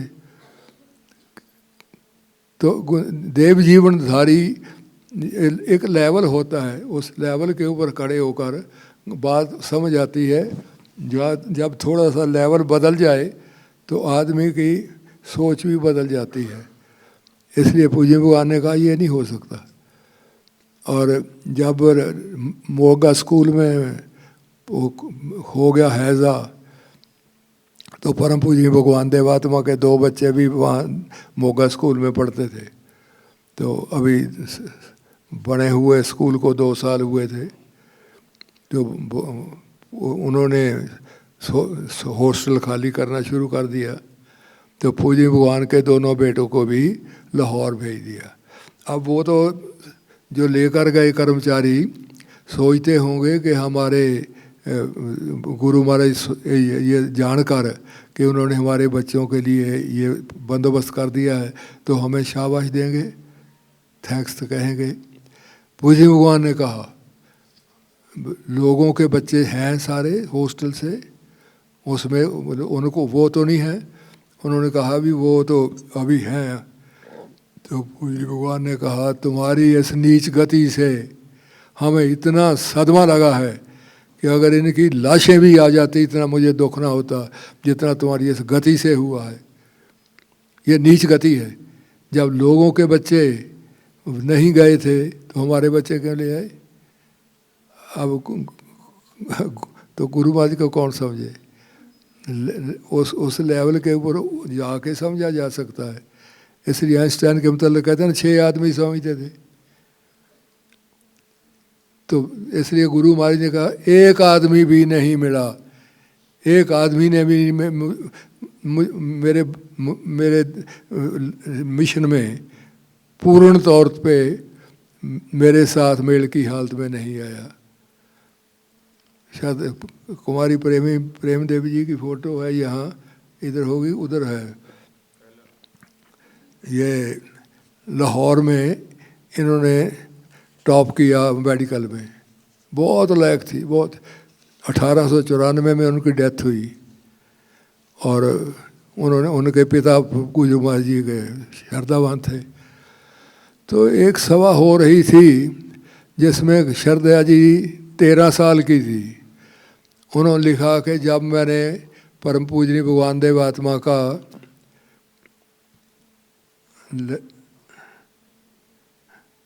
लेक्चर सुना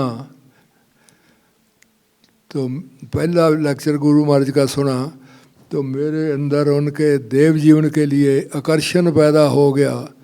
कहते इतना पवित्र जीवन, इतना महान जीवन, इतना महान लक्ष्य, मैं इस लक्ष्य में लगूंगी।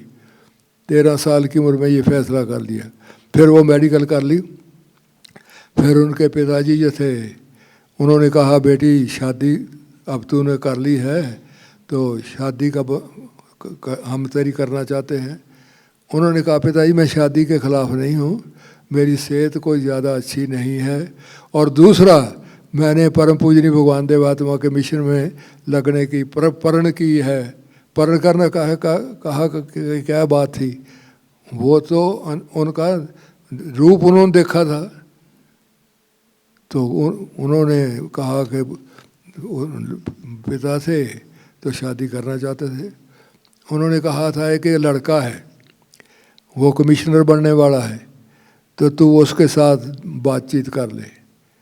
तो उन्होंने कहा पिता ही कर लेती हूँ। बातचीत की और उसने पता नहीं कितने सफ़े का लेटर लिखा फिर कि मैं आपके मिशन में मददगार बनूंगा, आप मेरे साथ शादी कीजिए। उन्होंने कहा मैं शक का फ़ायदा भी नहीं देना चाहती, मैं नहीं एक सोच भी नहीं सकती कि कभी मुझे उस मिशन से इधर उधर करो। तो फिर पिताजी ने बहुत दुखी हुए। तो एक दिन क्या हुआ, वो मरीज देख कर आई थी, अंधेरा हो चला था। तो वो जब दरवाज़ा खोला तो उनके पिताजी को इतना सदमा था कि ये लड़की मानती नहीं। तो उन्होंने दरवाजे फिर बात कर दिए और कहा जाओ गुरु, अपने गुरु के साथ जाओ। अब उन्होंने कहा मैं, लिखा है उन्होंने बड़े दुख का कि मैं अबला लड़की, लाहौर का बाज़ार जहाँ मैंने गुजर कर जाना था, एक बुढ़िया मुझे मिल गई। उसको मैंने कहा कि मुझे वहाँ देव आश्रम में छोड़ो, तो वहाँ कहते मुझे छोड़ दिया गया। और फिर जो पूजनीय भगवान के संबंध में जो इश्तिहार लगे उनकी तो गाथा ही बड़े बहुत दुखपूर्ण है। तो फिर वो गए उससे सिंध में प्रचार करने के लिए। शरदया जी 24 साल की उम्र में डेथ हुई उनकी। तो उन्होंने वहाँ एक दयाराम गद्दूमल थे, सिंध के शिशनजाई थे, वो अपना एक मिशन चलाते थे। उन्हें भी इसकी चर्चा हुई। तो उसने कहा मैं उसका लेक्चर सुनना चाहता हूँ, लेडी का, जो इतनी पढ़ी हो के और उसके देवगुरु के संबंध में बातें होती हैं। तो दयाराम गद्दूमल वहाँ चले गए। उसने फिर लिखा, वो बाद में बेटी करके बुलाते थे, कहते हैं कि मैंने उसका 3-4 मिनट का लेक्चर सुना। तो और अपना जीवनी में लिखते हैं कि सारी उम्र के लिए दयाराम गद्दू पवित्र हो गया। कहते हैं मैं आज से ऐसी समाज को जो इतनी जो इस प्रकार काम करती है और उसके सेवक ऐसे हैं, उसके लिए 2 रुपये महीना दिया करूँगा। वो देने लगे। तो गुरु महाराज का जब उनकी डेथ हुई लाहौर में, वो गुरु महाराज बहुत बुरे हालत हो गए थे, सारा कुछ ख़त्म हो गया था। मंटगुमरी में कच्चे कोठे में रहते थे। शरदया जी भी बीमार हो गई थी, तो उनकी डेथ हुई उधर ही। शरदया श्रीमद देव सिंह जी भी पास ही थे। तो उन्होंने कहा जब गुरु महाराज को पता लगा कि डेथ हो गई, तो उन्होंने संस्कार करने की जहाँ किया गया था, तो गुरु महाराज वहाँ गए।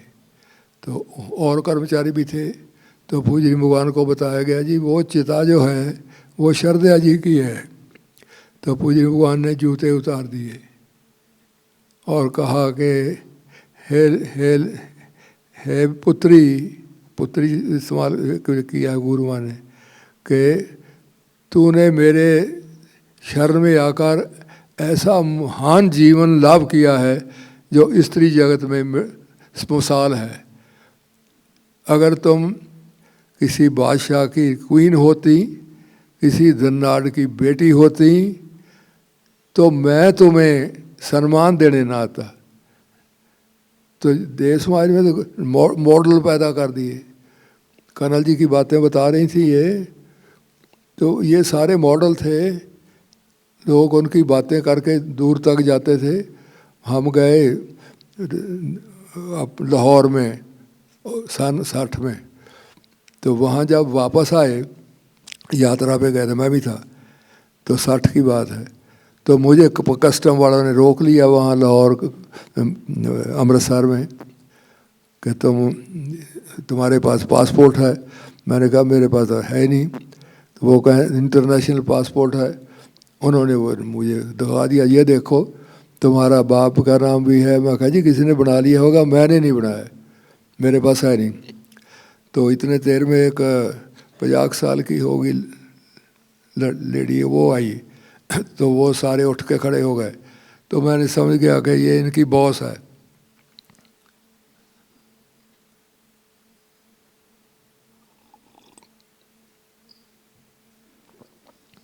ये इनकी बॉस है। तो मैंने उसने पूछा आप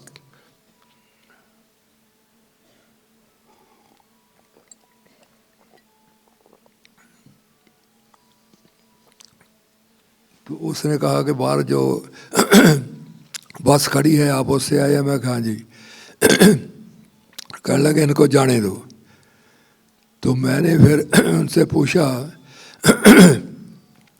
कि क्या आप देव समाज फैमिली से हैं? उन्होंने कहा नहीं, मैं देव समाज फैमिली से नहीं हूँ। तो मैं क्या आपने? कहते मैं कनल जी की स्टूडेंट हूँ, मैंने कनल जी से फिरोजपुर सारी शिक्षा लाभ की है, वो मेरे प्रिंसिपल थे। उन्होंने, वो बाबा जी कहती थी उनको, कहते इस बाबा जी को मैंने सारी सर्विस में कभी झूठ बोलते नहीं देखा। क्या क्या असर था।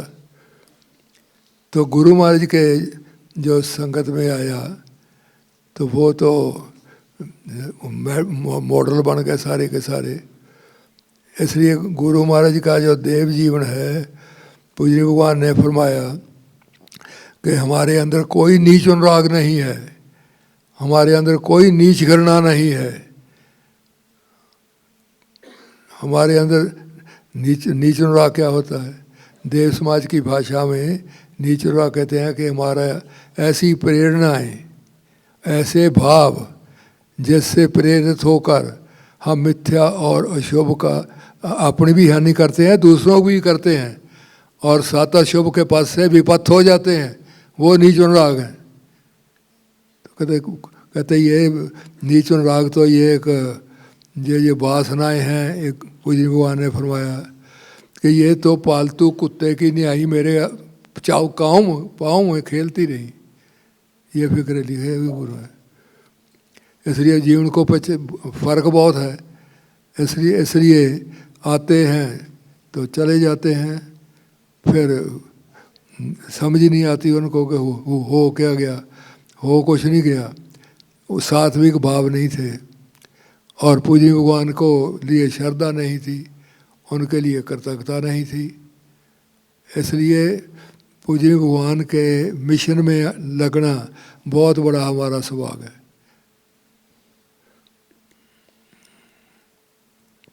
बहुत बड़ा सौभाग्य है। तो उसके लिए हम अपना कुछ दान भी दे जाए। इन्होंने शायद लिस्ट बनाई होगी, वो पढ़ के सुनाएंगे। अच्छा, आपस में जमा हो गया है तो फिर बनाने की जरूरत नहीं है बताने की। ये एक स्पेशल दान है। स्पेशल दान का मतलब इसलिए मैं कह रही हूँ कि अपने बुज़ुर्गों की याद में जो देते हैं। ये हमारी करमजीत जी दैया, उनके ब्रदर, उन्होंने अपने पूर्वजों की याद में कि इनकी फैमिली को देव समाज में आए 100 साल से ऊपर 100+ शुरू हो गया है, 100 पिछले साल हो गए थे। तो उसकी याद में ये आप 50,000 रुपया देव समाज को दान दे रहे हैं। मुझे शरदे कनल जी याद आ गए, एसपी कनल जी। वो जब ऊपर दान देते थे, जितना भी देते थे, पर वो कहते थे मेरे माता पिता की याद में, तो वो ये कह के दान देते थे। तो जब ये दान मैंने सुना तो दान हमारा शुभ काम में ही जाता है। दान प्राप्त हो चुका है, सबको लिस्ट मिल चुकी है। आपने ऊपर अपने एड्रेस और दान की अमाउंट लिखी हुई है। एक का ज़रूर ध्यान रखें कि 2000 से ऊपर जिनका है उन्होंने वो दान के ऊपर अपना कैश जो है वो 2000 से नीचे ही एक्सेप्ट होता है, ऊपर चेक है। और अगर देना भी है कैश हम ले लेंगे, ऐसा ना हो किसी के भाव जाग रहे हों और आप कहें कि आपने तो मना कर दिया कि हम तो कैश नहीं लेते। हम कैश भी लेते हैं लेकिन साथ में आपका पैन भी लेते हैं फिर। तो आपका नंबर चाहिए होगा, तो आप ज़रूर दान दें। और मैं बहुत बहुत धन्यवादी हूँ कि मुझे नहीं लगता कोई एक भी व्यक्ति है जिनसे हमें दान प्राप्त नहीं हुआ। तो इतने अच्छी संख्या में दान प्राप्त होने के लिए बहुत बहुत धन्यवाद। सारी दान की लिस्ट देव समाज समाचार में छप जाएगी। Thank you. मनुष्य का रूप कैसा उन्होंने प्रकट किया।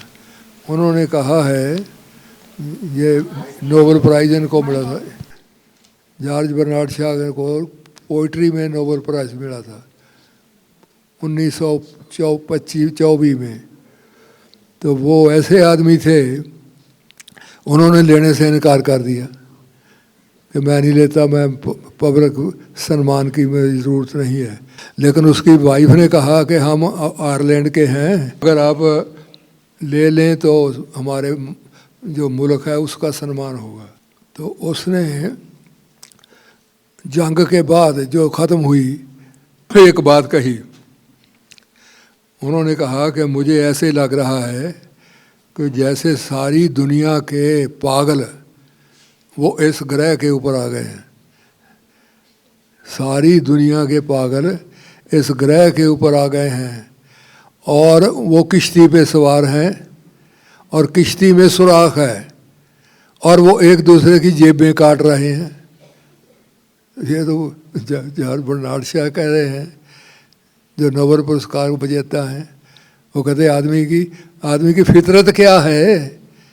अरे ये तो कहता सारे ही पागल इकट्ठे हो गए। इसलिए उन्होंने कहा था एक और बात, वो वेजिटेरियन थे।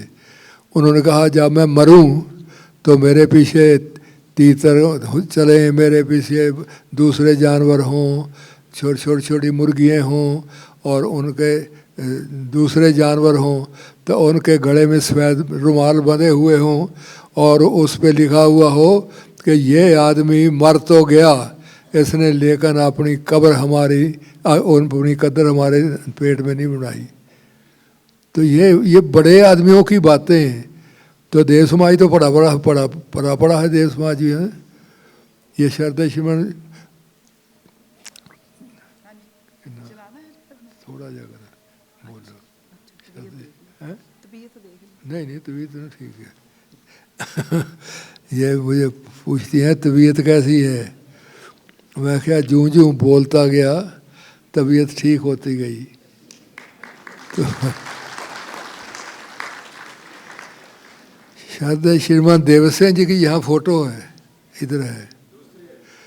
ये रुड़की थॉमसन इंजीनियरिंग कॉलेज से इन्होंने इंजीनियरिंग का इम्तिहान पास किया था।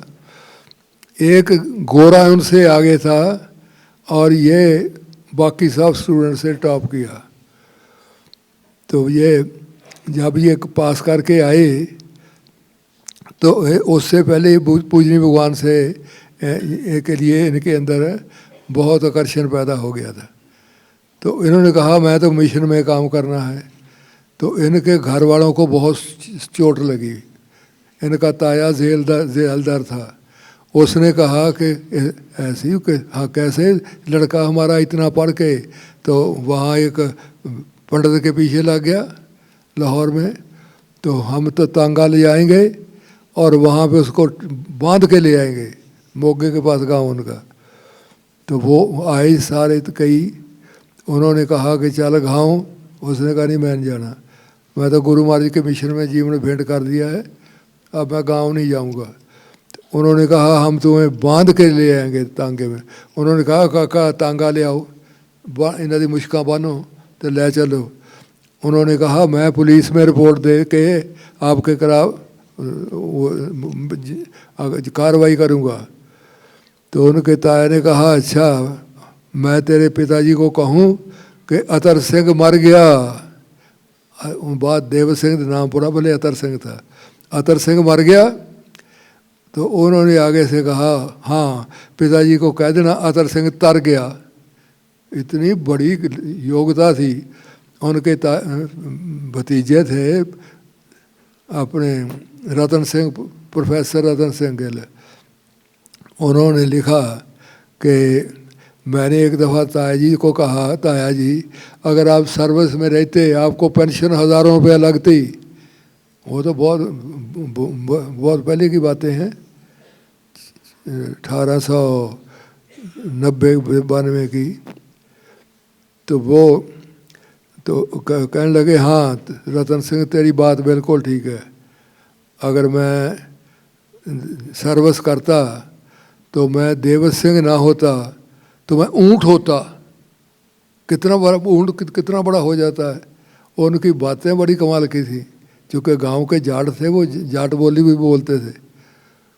तो गुरु महाराज के चरणों में आ गए और वहाँ तो बहुत ज़्यादा उनका वो किस दुख गुजरे मुसीबतों से, लेकिन कभी पीछे को लौट कर उन्होंने देखा नहीं है। पूज्य भगवान ने फरमाया जब उनकी डेथ हुई कि घमंड से पूर्ण मोक्ष लाभ कर ली। अरे बातें करते हैं घमंड के। श्रीमद देव सिंह जी को ही गुरु महाराज ने दिया ये सर्टिफिकेट, घमंड से मोक्ष, मोह बंधनों से मोक्ष। और कहा कि धर्म ये आप पूज्य भगवान ने कहा कि इनको हम जहाँ भेजते हैं ये वहाँ ही मोर्चे फतेह करके आता है। और बड़े बड़े उन्होंने सरदारों को बदल दिया। और अपने पास क्या था उनके, एक टंकी थी लोहे की, उसमें कुछ कपड़े थे और पूजनी भगवान को उनको तप तक हो गया था। देव समाज के हालात बहुत ख़राब थे। तो पूज्य भगवान ने कहा विकासशाला बंद होता जा रहा है। कहते महाराज हम बंद नहीं होने देंगे। उसी हालत में विकासशाला चालू कर दिया। और फिर जब इन्हीं तकलीफ़ों में से गुज़रते गुज़रते ज़्यादा तकलीफ़ हो गई तो पूज्य भगवान के लिए उन्होंने 10 गुरु महाराज को 10 रुपये वो भेंट करना चाहा। पूज्य भगवान ने फरमाया कि देवत सिंह तुम्हें ज़रूरत है इस रुपये की, तुम बीमार हो, इसलिए हम ये भेंट कबूल नहीं करेंगे। और मरने के बाद जब उनकी और टंकी सी देखी तो उसमें खत पड़ा था कि ये 10 रुपये मैंने अपने गुरु को भेंट किए थे, ये तो हो गए, इसलिए मेरे मरने के बाद 10 रुपये दे देना। अरे ऐसे इतने बड़े विद्वान आदमी। और कहते थे, कर्नल जी ने बताया है, लिखा है कि वो तो ही किल्ड हिमसेल्फ थ्रू साधना।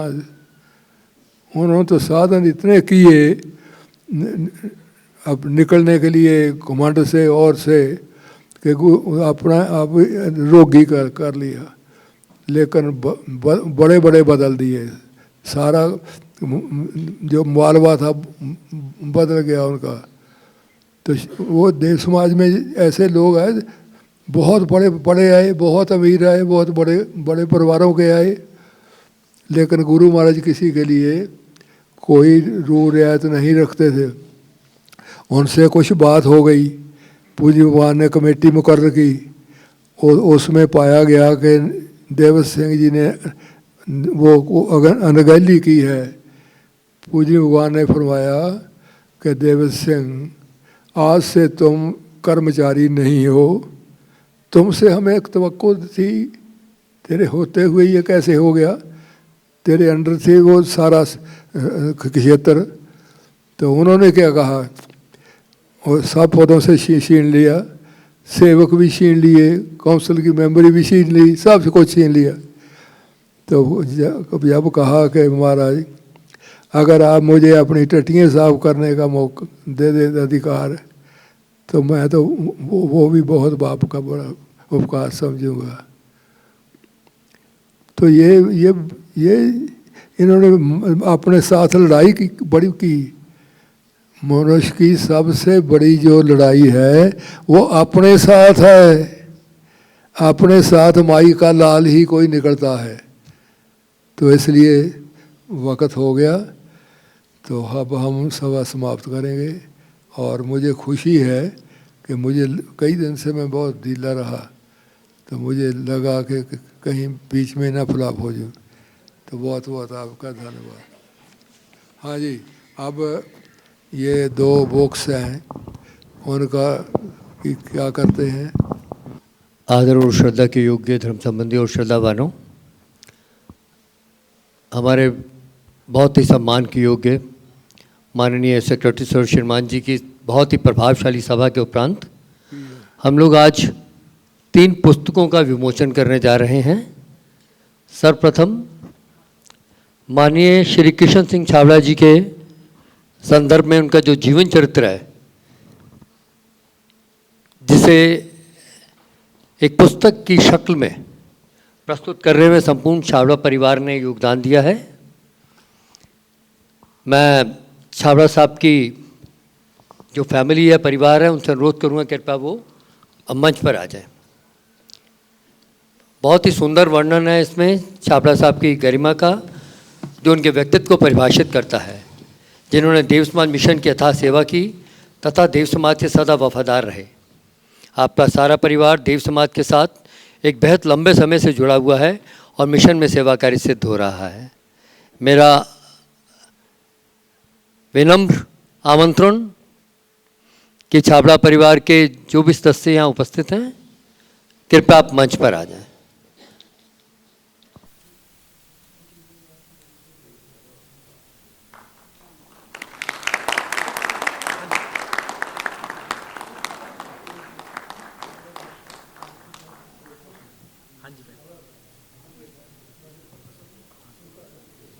ये सामने देखना जी।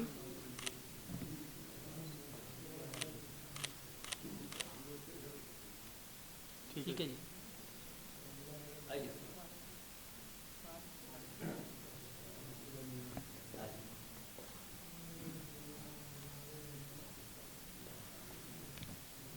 कितने सौभाग्यवान हैं कि हम ऐसे माँ बाप या अपने पूर्वजों के बच्चे हैं कि हम उनके जीवन पे किताब लिख सकते हैं। ये बहुत कम बच्चों को ये अधिकार होता है और मैं छाबड़ा परिवार को बहुत बहुत मुबारक देती हूँ कि वकील साहब को मैंने भी देखा हुआ है और जो उनके जीवन पे आपने किताब लिखी, मैं अपनी तरफ से, श्रीमान जी की तरफ से और माननीय कौंसिल की तरफ से यही प्रार्थना करती हूँ कि आप इस देव समाज के साथ जनरेशन से आगे भी जुड़े और ये जो बुक है, ये जितने लोग भी पढ़े वो मुतासिर ज़रूर होंगे। धन्यवाद।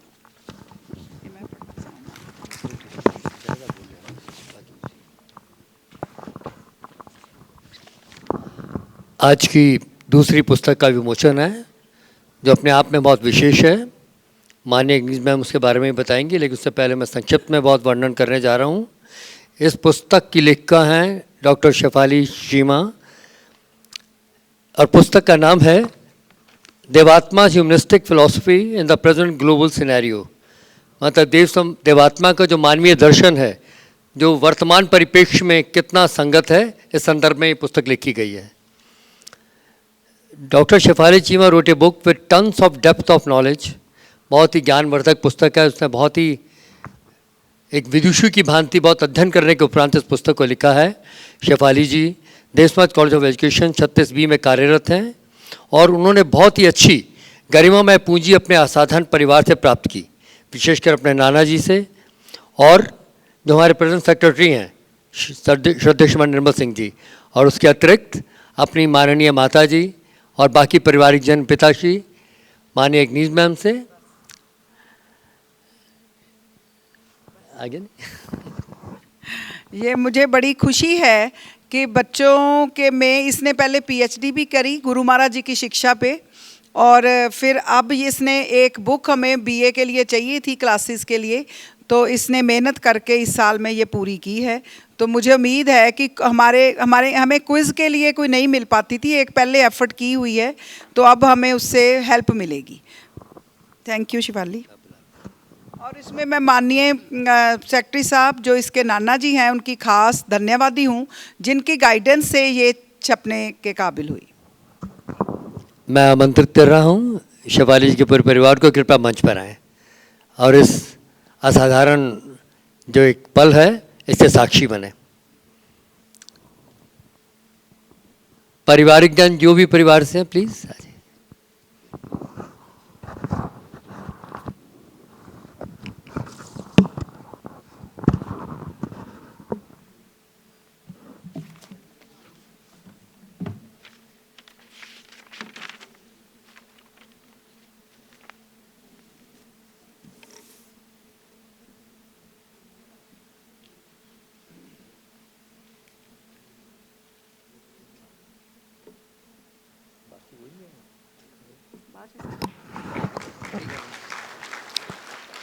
मेरी ये गुरु महाराज जी से मैं आशीर्वाद प्रार्थना करती हूँ कि ये मेरा ग्रैंडसन भी ऐसे बड़ा होके पीएचडी करे और इसी शिक्षा को आगे फैलाए।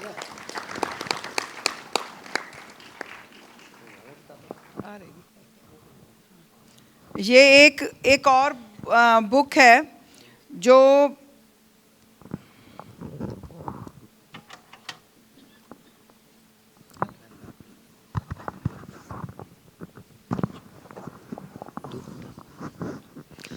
आज की जो तीसरी पुस्तक है उसका विमोचन होने जा रहा है, बल्कि मैं पुस्तक नहीं कहूँगा, वो बहुत ही मार्मिक हृदय का प्रकाश है। ये पुस्तक है माननीय बलजीत जी ढिल्लों के जीवन चरित्र के संदर्भ में, जिसे हमारे बहुत ही माननीय सेक्रेटरी साहब ने लिखा है। इस पुस्तक में श्रीमान जी ने माननीय बलजीत जी ढिल्लों जी के जो बहुत ही असाधारण और शानदार जीवन है उसे कई आयामों का चित्रण किया है, कई पक्षों का इतना जीवंत चित्रण किया है कि अनायास ही जब आप पुस्तक पढ़ते हैं तो आंखों से आंसू टपक जाते हैं। और मैं विशेष रूप से आप सबको सूचित करना चाहता हूं, आज शाम की जो 7 बजे की सभा है जिसमें नाटक का मंचन किया जाएगा, वह नाटक भी माननीय बलजीत जी के जीवन पर आधारित है। तो आपसे प्रार्थना है, करबद्ध प्रार्थना, कि उसमें ज़रूर सम्मिलित हों, तो आपको बहुत लाभ होगा।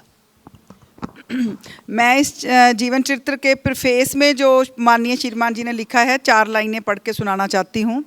इस जीवन चरित्र में श्रीमती बलजीत जी ढिल्लों के सात्विक जीवन से उत्पन्न घटनाओं को कलमबद्ध करने का तुच्छ सा प्रयास किया गया है। ये घटनाएं उनके जीवन की तर्जमान हैं कि किस तरह एक सीधी साधी लाग लपेट से मुक्त लड़की ने ऐसे रास्ते पर चलने का फौलादी इरादा किया जो लाखों की सोच से परे की बात है। आपने बेटी, माँ, बहन और पत्नी के रिश्तों के साथ साथ परम पूजनीय भगवान देवात्मा के मिशन में अपना जीवन भेंट करने का एक असाधारण और साहसिक कदम उठाया। Dev Samaj girls higher secondary school Moga की प्रिंसिपलशिप छोड़कर आपने सतगुरु के मिशन में सेवाकारी होने में अपनी जीवन की सफलता अनुभव की। तो ये उनके जीवन की घटनाओं पे लिखी हुई किताब है। तो इसके लिए मैं उनके पारिवारिक जनों, जिनमें उनके भाई आए हुए हैं, जिनसे वो उनका बहुत लगाव था, अब भी है, उनकी छोटी सिस्टर हैं, उनकी भाभी हैं, जो बेटी हैं उनकी, और उनका आगे का उनकी बेटी का परिवार है, उनका बेटा आया हुआ है। तो मैं सबसे निमंत्रण करती हूँ कि आप स्टेज पे आएँ। ये बहुत बड़ी हमारी जनरेशन्स के लिए और बहुत फ़ख्र की बात है, और मैं भी बहुत प्राउड फील करती हूँ कि मैं ऐसे माँ बाप की बेटी हैं, या मेरा भाई, हम ऐसे माँ बाप के बच्चे हैं और आप पारिवारिक जन हैं। तो कृपा आप आएँ स्टेज पे और किताब को करें।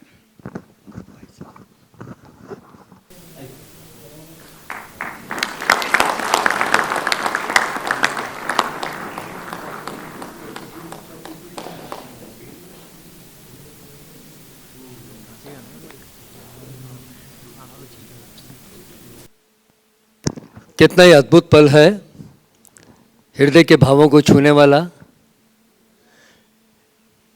कई जनरेशन आपके समक्ष हैं जो माननीय बलजीत जी ढिल्लों को अपना श्रद्धा सुमन एक पुस्तक के माध्यम से अर्पित कर रही हैं।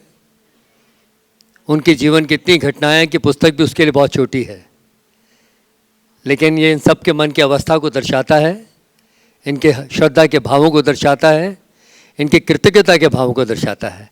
करतल ध्वनि से हमें लगता है इनका हम इस लम्हे के हम साथी बने।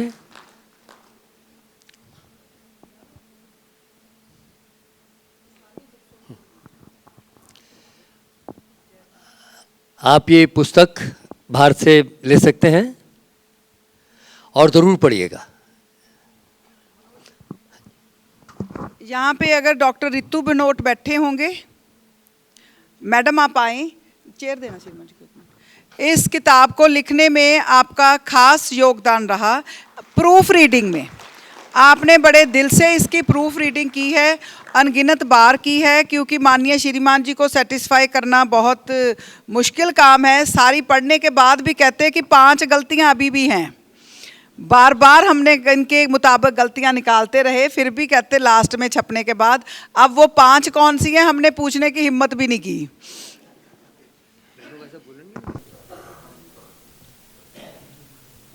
हाँ जी सर, सामने देखना जी।